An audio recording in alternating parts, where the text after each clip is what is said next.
એક દવાખાનાની અંદર એક દર્દી જાય છે, રિપોર્ટની અંદર નીકળે છે કે તમે 6 મહિનાની અંદર એક્સપાયર થવાના છો, તમારે એવું કેન્સર છે. એટલે એ માણસ ગભરાઈ જાય છે, મારે જીવવાની બહુ ઈચ્છા છે. ડોક્ટર એમ કે જીવીને શું કરીશું? બહુ બધું કરવું છે. બહુ બધું નહીં, લિસ્ટ બનાવો, કદાચ જીવી જાનું, ઓપરેશન સક્સેસ થાય તું કરીશું. એટલે સરસ મજાનું લિસ્ટ બનાવે છે. લિસ્ટમાં પેલું લખે છે, અત્યાર સુધી ઘણા લોકો મારી પાસે આવી મીઠી વાણીનો ઉપયોગ કર્યો, મીઠું વર્તન કર્યું, છતાં પણ હું મારી રીતે મારા મૂડ પ્રમાણે મેં વર્તન કર્યું છે.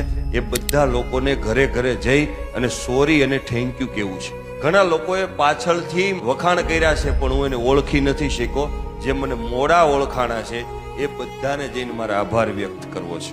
સાહેબ, લિસ્ટ આવડું મોટું બનાવ્યું, એ લિસ્ટની અંદર એક પણ વાક્ય એવું નહોતું કે મારે કોઈનું અહિત કરવું છે. શું કામ? એને ખબર છે મોત સામે ઊભું છે, એટલા માટે. આ નિર્મળતા, વર્તન, જિજ્ઞાસા, આ બધી વસ્તુ આવતી શું કામ નથી? કારણ કે વ્યક્તિને એમ છે કે હું 500 વર્ષ જીવવાનો છું. મારો કહેવાનો મતલબ એ છે કે એ માણસને ખબર હતી કે હું કાલ વયો જવાનો છું. તો સાહેબ, આપણને શેનો ફાકો છે? આ પેલો શ્વાસ લીધો, બીજો લઈ શકશું કે નહીં એ આપણી ઓકાત નથી. એટલા માટે મારે કવિતામાં લખવું પડે કે કેટલાય ગયા ને કેટલાય આવીને આમ જ ફરે છે. પેઢીયું બળીને રાખ થઈ ગઈ તો એ બધે આમ જ ફરે છે. માલિક નથી તો માલિકીના પુરાવા લઈને ફરે છે. ઓઢણું ઈશ્વરનું ઓઢીને પોતે જ ઈશ્વર થઈને ફરે છે. કેટલું સરસ નાટક માણસ કરે છે તો ઈશ્વર એને રોજ માફ કરે છે ને રોજ પ્રેમ કરે છે.